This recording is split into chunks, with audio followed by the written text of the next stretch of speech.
C'est une grande littérature en fait, parce qu'on a tout, on va avoir voilà, effectivement du polar, simple polar à intrigue, à la Agatha Christie, etc. Mais on va avoir aussi des enquêtes qui sont développées, comme avec La Grève du chien de Don Winslow, ou voilà, ou La Compagnie de Robert Little, qui sont des romans fleuves absolument incroyables, quoi. De plus en plus d'éditeurs font du polar, et ça donne voilà, une sorte de...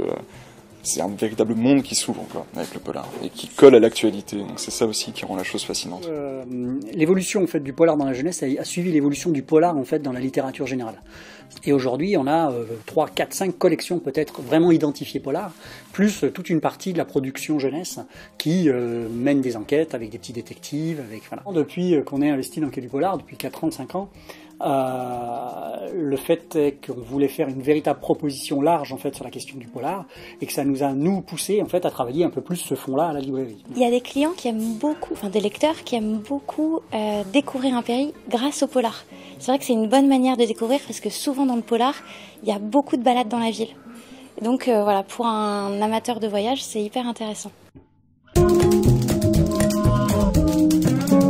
Il y a cette dimension aussi, une sorte d'humour noir qui est assez présent dans la plupart des auteurs, pas dans tous, mais un humour aussi de l'absurde. Et il y a surtout une sorte de chaleur voilà, qui s'en dégage. C'est pas du polar froid, c'est vraiment quelque chose d'humain. Ce qui est intéressant avec l'Amérique latine, c'est qu'il y a énormément de littérature autour du réalisme magique. Ça a apporté beaucoup de choses. Ces 2 derniers siècles, l'Amérique latine, ça a apporté un nouveau souffle à la littérature mondiale. Donc ça, c'est intéressant. Énorme coup de cœur pour Leonardo Padura, pour le coup, pour l'ensemble de son travail en fait. Voilà, c'est, comme je disais, à la fois du polar, il y a du roman historique, il y a une vraie plongée dans Cuba et dans le monde sans doute moins connu, c'est Laurent Guillaume. Black Cocaine, qui a un ton, enfin voilà, Laurent Guillaume, il a été flic, on sent qu'il a baigné dans ce milieu, mais il est d'une sensibilité absolument incroyable. On sent que ce sont des choses vécues en fait. C'est du roman violent, mais on sent voilà qu'il y a du vécu aussi de la part de l'auteur. Il n'invente pas ces choses-là. Alors il y a Bertrand Puard, qui est un auteur qui avait fait une série qui s'appelle Les Effacés. C'est quelqu'un qui a une écriture très thriller en fin de compte, très rapide, qui correspond bien à la littérature adolescente.